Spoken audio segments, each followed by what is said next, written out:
We begin today a new series that's going to take us through a very meaningful, important, and inspiring letter. It's a letter of the Apostle Paul to the church in Ephesus, or the area in Asia Minor surrounding Ephesus. I ask you this morning, if you were in prison and you were a seasoned minister and you're in prison for preaching the gospel, what would be on your mind? What would be your state of feelings and emotions? What would be on your thoughts?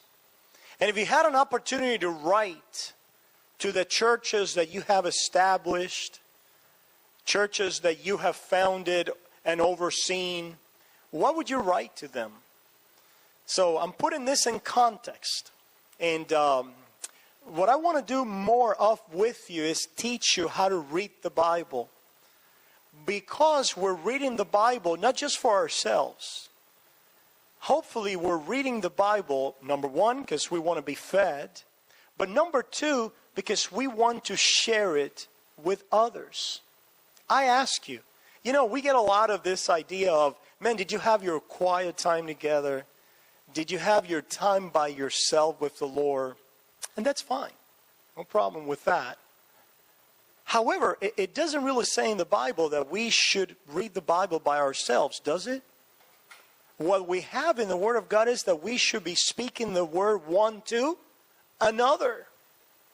That we should be encouraging one another in the Word of God. So I'd like to start today by saying that I'd like to give you more and more tools and ways in which not only do you read the Bible by yourself, but you learn to read it in a way that you can share it with others. So think about, if I had to share the letter of Ephesians with somebody else, how would I go about doing that?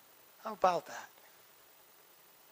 And maybe take it as a challenge to say, who could I share the Word of God and specifically the letter of Ephesians with? I tell you who I need to share it with and who I'm sharing it with. Number one, my wife. I'm sharing the letter of Ephesians with my wife. Number two, I'm sharing it with my daughter. And Isaac is coming down the pipes for me to do the same thing. I'm doing some other things with them. But number one, we need to be reading the Word of God with who? With our families, at home.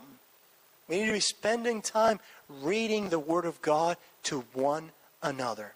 So I encourage you and put this challenge before the book of Ephesians, a very short letter. But let me tell you something. It's a short, sweet letter. I've had delights reading it. And I hope to be able to share this passion and this delight that the Lord has placed in me in this book of Ephesians. What do we do when we read a letter, or the Word of God for that matter? We think about context. What's happening here? Who is writing? Who is it writing to? What are the circumstances in which this letter is being written? And those are the kinds of things that we do in life, don't we? When we talk about life, we talk about the setting and the context. I went someplace and this happened and the weather there was like this, or the people were feeling like that. The Bible is life in action. We'll look at the pages of this book and we see life taking place. It is not a dry, stale kind of fiction before our eyes. It's life. It's life just as you and I live it today, only in a different time. Where is Paul? Can you picture being in prison? But the prison of the time during Nero's time, this was hard prison. This was not the prison like we see today, that the inmates have what? They have TVs and they have recreation time.